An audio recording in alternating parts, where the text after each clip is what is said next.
What if the most dangerous part of a missile strike is not the explosion, but the story told after it? What if the first version of the truth is designed to move faster than the truth itself?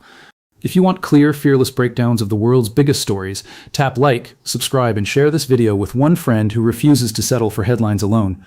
A claim like this is built to shock the world. Iran says it struck 8 U.S. military sites. 8. Not one warning shot, not one symbolic target. 8 American positions spread across one of the most heavily watched regions on Earth. That kind of announcement does not just suggest a military event, it suggests a turning point. A moment when a cold rivalry could become an open regional war. But before anyone accepts a dramatic claim like that, we have to slow down. Because in modern conflict, the first battle is often not about territory. It is about perception.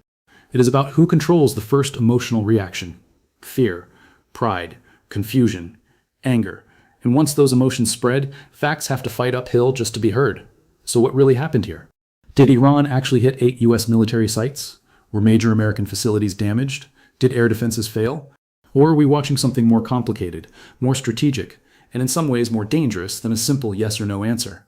To understand this, we need to look at the pattern, not just the headline. The Persian Gulf is one of the most tense pieces of geography on the planet. It is narrow, crowded, heavily armed, and deeply political. American bases sit across the region. U.S. warships patrol nearby waters. Iran, sitting at the center of this pressure, has spent decades building tools designed for exactly this kind of standoff. Missiles, drones, fast attack boats, coastal systems, proxy networks, and just as important, a style of messaging that turns every military move into a psychological event. That matters because when Tehran makes a public claim, it is rarely speaking to only one audience. It is speaking to people inside Iran. It is speaking to rival governments in the Gulf. It is speaking to Washington. It is speaking to oil markets, shipping companies, and even ordinary people scrolling through breaking news on their phones. The message is not only, look at what we did. The deeper message is often, look at what we are willing to do, and imagine what comes next. That is why claims like this spread so quickly. They are designed to create uncertainty before certainty can catch up. Now let's focus on the heart of the claim. Iranian media and officials described a coordinated operation against U.S.-linked military positions in the region. The language was strong. It suggested precision. It suggested success. It suggested major damage. In some versions, the attack was described as a direct answer to earlier pressure and military action. In others, it was framed as proof that Iran could pierce American power at the exact moment and place of its choosing. If true, that would be massive, because U.S. military sites in the Gulf are not soft targets. They are among the most protected military locations in the world. They sit under layers of radar coverage, missile defense, and regional intelligence sharing. Many are backed by systems built specifically to detect and destroy incoming threats. That does not make them impossible to hit. Nothing in war is impossible, but it does mean that a successful large-scale strike would leave traces. Big traces. And that brings us to the central problem. Where is the evidence? In the age of satellite imagery, open-source intelligence, flight tracking, commercial sensors, and instant digital leaks, it is very hard to hide major damage at a large military base. Smoke plumes get photographed. Burn marks appear in satellite images. Runways show scars. Fuel storage areas show heat signatures. Local alerts spread. Emergency activity spikes. Even when governments stay quiet, the physical world often speaks. So when a government claims it struck 8 military sites, analysts immediately begin looking for signs that can be independently checked. Not patriotic speeches, not dramatic graphics, not emotional headlines. Signs. Was there visible structural damage? Were operations disrupted? Were there medical evacuations? Did nearby governments confirm impacts? Did satellite images show strike points? Did shipping and air traffic patterns change in ways that matched a successful attack? Did U.S. officials quietly acknowledge losses even while downplaying them in public? Those are the questions that matter. And based on the pattern in situations like this, the answer is often messy. Sometimes projectiles are launched, but most are intercepted. Sometimes targets are approached, but not hit. Sometimes a state exaggerates results, because the launch itself serves a political purpose. In other words, there can be a real attack and an inflated story about that attack at the same time. That possibility is important here, because even if 8 sites were named or threatened, that does not automatically mean 8 sites were struck. Even if some projectiles entered the battle space, that does not prove they penetrated defenses. And even if debris landed in or near military zones, that is very different from destroying major infrastructure. This is where people often get trapped by dramatic language. They hear attack and picture total destruction. They hear targeted and assume hit. They hear hit and assume crippled. But those are not the same thing. In military reporting, each word carries weight.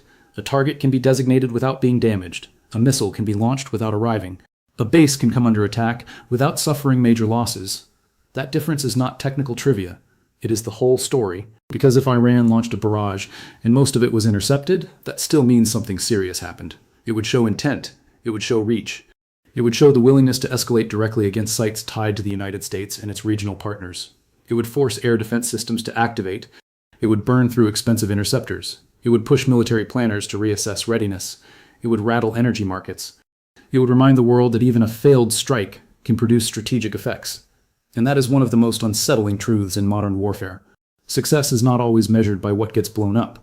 Sometimes success is measured by the cost imposed on the defender. Sometimes it is measured by fear. Sometimes it is measured by the headline itself. If a relatively cheap wave of drones or missiles forces an opponent to spend millions of dollars on interception, changes shipping routes, raises insurance costs, and dominates the global news cycle, the attacker may still feel it achieved something valuable. That does not mean the claim is true. It means the claim has a job to do. To understand why this matters so much with Iran, we need to look at the military logic behind the message. Iran has spent years preparing for a world in which it cannot match the United States weapon for weapon in a conventional war. It knows it cannot simply line up fleets, aircraft, and armored divisions and expect to win that kind of fight. So instead, it built a different toolbox. A toolbox made for pressure, attrition, ambiguity, and regional leverage. That toolbox includes ballistic missiles, cruise missiles, armed drones, swarming tactics at sea, dispersed launch methods, underground facilities, cyber capabilities, and relationships with armed groups across the region. But all of those tools are tied together by one larger idea: make conflict too costly, too uncertain, and too politically dangerous for the enemy to control. In that strategy, perception is part of the weapon system. If Iran can convince rivals that American power is vulnerable, even briefly, it changes the mood of the region. Allies become nervous. Investors become cautious. Oil traders start pricing risk. Governments hosting U.S. forces worry about domestic blowback. Military commanders start asking how many interceptors remain, how fast they can be replaced, and what happens if the next wave is larger. That is why a dramatic public claim can be useful, even when the full physical evidence is weak. It turns doubt into pressure, and pressure, in the Gulf, can be almost as valuable as destruction. If this analysis is helping you see past the noise, hit subscribe, like the video, and share it with someone who wants the deeper story, not just the loudest one. Now let's step back and ask another critical question. Why would this moment become so explosive in the first place? Because these events do not happen in isolation. They usually emerge from a chain of action and reaction. Tensions in the Gulf rise through shipping incidents, drone encounters, airstrikes, seizures, intelligence warnings, and symbolic shows of force. One side says it is acting defensively. The other side says it is being cornered. Each move becomes the justification for the next move. Over time, a dangerous pattern forms. Not full war, not peace. Something in between. That in-between zone is where miscalculation thrives. Imagine the pressure inside a command center in the middle of the night. Radar tracks appear. Operators have seconds to classify them. Are they drones, missiles, decoys? Are they heading for a U.S. installation, a partner base, a ship, or civilian infrastructure? Do you wait for more confirmation, or engage immediately? If you fire too late, people may die. If you fire too early, you may waste precious interceptors or trigger a broader response. Now multiply that pressure across several countries at once. That is why even a partially unsuccessful attack can be dangerous, because the system is not only being tested physically, it is being tested emotionally and politically under extreme time pressure. And this is where official statements become tricky. Governments almost never tell the full story in real time. Iran has obvious reasons to amplify success. The United States has obvious reasons to project control. Gulf states hosting American forces have reasons to calm their populations while signaling strength. Nobody wants to look weak. Nobody wants to invite panic. Nobody wants to expose vulnerabilities. So the first wave of public information is usually shaped by strategy, not pure transparency. That is why independent verification matters so much. Open source analysts, satellite watchers, defense researchers, and regional observers play a huge role in moments like this. They compare claims against physical indicators. They examine timestamps, imagery, debris, launch patterns, interception reports, and location data. Their job is not to take sides. Their job is to ask the most uncomfortable question in wartime: what can actually be proved? And that question becomes even more important when the claim itself is unusually large. 8 sites is not a minor statement. It is a number chosen to communicate scale. Numbers give a story shape. They make it feel measurable, specific, concrete. But specificity can also be theatrical. A bold number can strengthen a narrative even when the underlying reality is blurrier. So when you hear that 8 sites were struck, separate 3 possibilities. First, 8 sites may have been identified as intended targets. Second, 8 sites may have come under threat during a broader attack. Third, 8 sites may have been actually hit and damaged. Those are three very different realities, and confusing them is exactly how propaganda gains power. There is also a deeper military point here. American bases and naval facilities in the Gulf exist inside a defensive network, but that network is not infinite. Interceptors are expensive. Radars can be stressed, crews can be exhausted, stocks have to be replenished, commanders must decide which threats matter most. The saturation strategy does not need to break through every time to be meaningful. It only needs to keep asking the defender a costly question. How long can you maintain perfect defense against imperfect but persistent attack? That is where cheap drones become strategically powerful. A drone that costs a small fraction of an interceptor can still force a top-tier military to spend heavily. And if that exchange repeats again and again, the attacker may see value even in failure. Not because failure is victory, but because pressure itself becomes a currency. Now connect that to the geography of the Gulf. This is not just a local battlefield. It is one of the world's most sensitive energy corridors. The Strait of Hormuz sits like a narrow nerve in the global economy. Massive volumes of oil and gas move through that space. Insurance companies watch it closely. Shipping companies watch it closely. Energy markets react fast to any sign that the route may become more dangerous. So when missiles are launched, or even claimed to have been launched successfully, the effect goes far beyond the military map. Traders react, governments recalculate, consumers eventually feel it. That is part of why Iran's threats and claims carry such weight. The country does not need to sink the global economy to remind the world that it sits beside one of the most important choke points on Earth. It only needs to raise the possibility of disruption. The possibility alone can move prices, change routes, and force diplomatic attention. This means the real target of a strike narrative may be broader than a military base. It may also be the psychology of the market, the nerves of regional governments, and the credibility of American protection.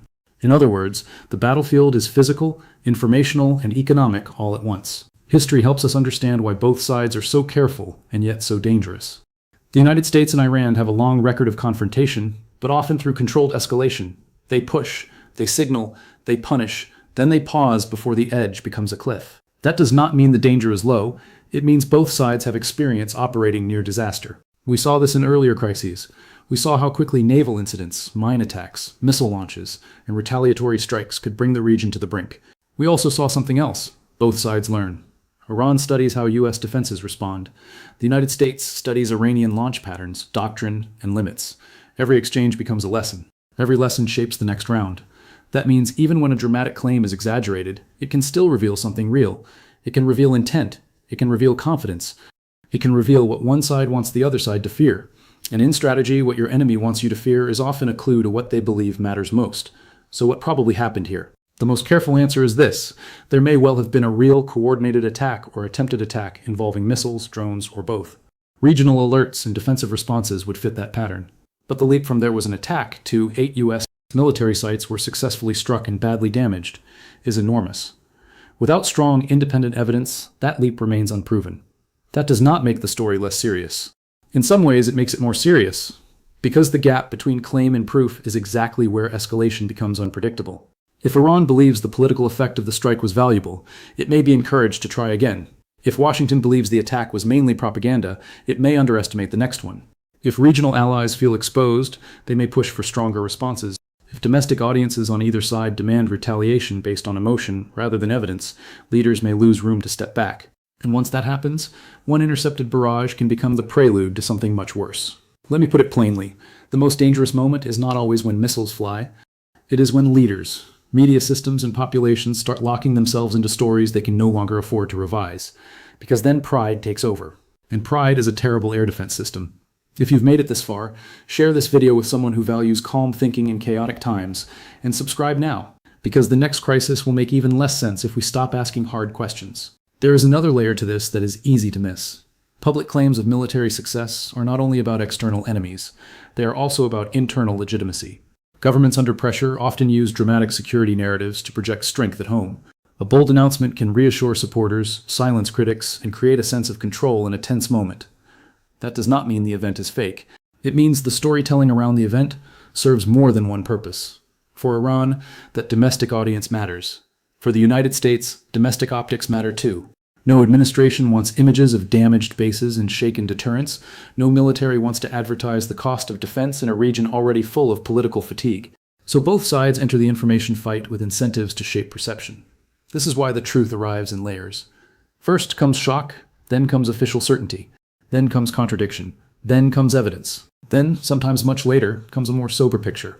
By then, the world has often moved on emotionally, even if the strategic consequences are just beginning. That is why careful viewers should resist the pressure to react instantly. Not because caution is weakness, but because speed is often the ally of manipulation. And this case has all the marks of a manipulation-prone crisis. It is dramatic. It involves major powers, it touches oil routes, it includes military secrecy, it unfolds at night. It features direct claims from interested parties. It arrives in an era when people are conditioned to share before they verify. That is the perfect environment for confusion. But confusion does not mean nothing happened. It means the truth must be separated into layers. Layer 1, was there a launch or attempted strike? Very possibly yes. Layer 2, were defenses activated across the region? That would make sense. Layer 3, were multiple sites threatened or named? Also possible. Layer 4, were 8 U.S. military sites actually struck with major confirmed damage? That is the claim that demands the highest burden of proof. And that burden exists for a reason.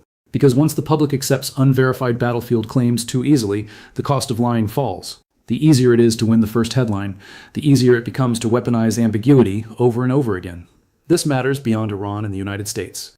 It matters because warfare is changing. Cheap drones can challenge expensive systems. Narratives can outrun verification. A regional clash can shake global markets within minutes. A government can score psychological points without winning a conventional battle. And citizens everywhere can become unwilling participants in information warfare simply by repeating what feels dramatic before asking what is true. So when we ask what really happened, we are asking more than whether one side is lying. We are asking how modern conflict works. We are asking how states mix missiles with messaging. We are asking whether deterrence is measured by invulnerability or by endurance. We are asking how many times rivals can dance on the edge before one bad night changes history. And that brings us to the next question. What happens now? There are usually 3 broad paths after a crisis like this. The first path is quiet de-escalation. Public rhetoric stays fierce, but private channels open. Messages are passed through intermediaries. Each side claims success. Neither side fully admits weakness. The goal is not trust. The goal is distance from the edge. The second path is the shadow war option. Pressure continues, but below the threshold of full-scale war. More drones, more warnings, more maritime tension. More strikes through partners, proxies, or deniable methods. The region remains tense, but leaders avoid the one action that would force a massive open response. The third path is miscalculation. This is the nightmare path. One drone gets through. One radar picture is misread. One retaliatory strike kills more people than expected. One political leader feels trapped by public anger. And suddenly a crisis that both sides thought they could manage begins managing them instead. That is why the truth about this incident matters so much. If the damage claims are false or exaggerated, policymakers need to know that before they react to a fantasy. If the attack was more effective than publicly admitted, they need to know that too before they sleepwalk into vulnerability. And if the real lesson is that defenses held but at rising cost, then the strategic challenge is not panic. It is sustainability. Can the U.S. and its partners keep defending every base, every ship, every corridor, every night, against waves of low-cost threats? Can Iran keep escalating without triggering a response it cannot control? Can regional governments keep hosting major military assets without becoming larger and larger targets? Those are the questions hiding behind the headline. And they do not disappear when the news cycle cools down. In fact, that is when they become most important. Because once the cameras move on, militaries study. Intelligence services compare notes. Diplomats test messages. Markets absorb lessons. Procurement plans change. Alliances adjust. Quiet decisions are made that shape the next crisis before the public even notices it forming. So maybe the deepest truth here is this. Whether or not 8 U.S. military sites were truly struck, the claim itself tells us that the line between physical attack and information attack is fading. You cannot understand one without the other. A missile may target a runway. A narrative targets the mind. A drone may aim at infrastructure. And when the two are launched together, the effect can be much larger than the blast radius. That is why this story should not be reduced to a simple choice between nothing happened and everything happened. Real crises are rarely that neat. More often, something happened, something was prevented, something was exaggerated, and something deeply important was revealed. What was revealed here is that the Gulf remains one of the most combustible places on Earth. American power there is formidable, but constantly tested. Iran may not need total military success to create serious strategic pressure. And the rest of the world remains exposed to the consequences of a confrontation it does not control, but will absolutely pay for. That is the uncomfortable reality. The missiles, if launched, were only part of the event. The claim was part of the event. The uncertainty was part of the event. The reaction in capitals, markets, and command rooms was part of the event. And the next move, perhaps already being planned in silence, will be shaped by all of it. So what really happened? Most likely, there was a dangerous confrontation with real military activity and real defensive response, but the dramatic claim of 8 successfully struck U.S. military sites appears far bigger than what independent proof can confidently support. The smoke may be real. The scale of the victory story is another matter. And that distinction could decide whether the next chapter is tense diplomacy, a longer shadow war, or a catastrophe no one can pause once it begins. Before you go, like the video, subscribe for the next deep dive, and send this to one person who still believes the truth matters most in the first hours of a crisis. Because in the Gulf, the loudest story is not always the truest one, and one night of alarms can echo far longer than the missiles themselves.